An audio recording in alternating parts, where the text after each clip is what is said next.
Another day, another video mga boss. So, good afternoon sa inyo mga boss. Naapod tayo kaning event na po mga boss na ato ang gikuan sa ato ang client mga boss.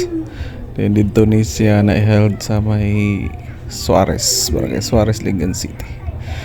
So, wali dugay pa mga boss. Mao niya atong pag-set up dito mga boss. Buot lang anong gayeng ani ning kamera nga galiko-liko man.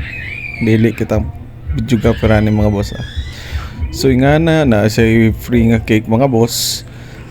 Dayon na upload na siya yung mga design sa mga kilid para sa iyang 18th birthday. So thank you so much sa ato ang client nung na-satisfy siya sa ato ang decoration. So nga na yung team mga boss,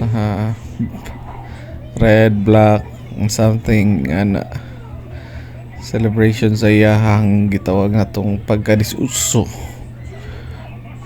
nining kalibutan. So nag-set up sad ta mga boss og kaniyahang cake setup. Mo ni mga sulod sa tong cake setup mga boss. Mga cake bites. Klase-klase na lang na diya mga boss.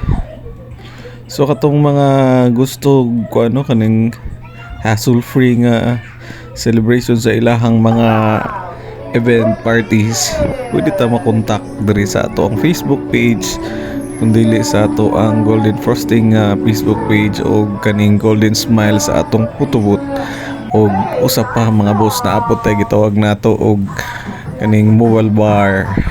So na mga boss PM lang mo mga boss. So diyang dapita mga boss, nag-enjoy sila sa ato ang regular nga photobooth. Diri sila ni avails tong regular photo booth. So naapod tayo gitawag na tong mirror booth mga boss. Mamili lang ta sa tong gusto. So na sila mga pa-program dara mga boss. Blow ng Titan Roses, 10 Treasures. So mga dance nila mga boss. Ano yung mga panghitabo din ang gabi ng mga boss. So sa mga kausap pa mga boss, katong willing hassle free ang inyong mga celebration parties and events sa center stage decoration. Naabot tayo kaning gitawag na tog photo booth, naabot tayo gitawag na tog cake setup o kaning gitawag na tog mobile bar mga boss. So kami nang bahala tanan na nga boss ang inyong buhaton. Maglingkod na lang yun mo, maghulat mo sa inyong oras sa inyong event. Hassle free na lang yun. Kula na lang ninyo siguro pagkaon. So very affordable po ang atong mga services na matag sa inyo mga boss. So pa yung gihulat PM na mo diri mga boss kay wa gilain. Dagang salamat.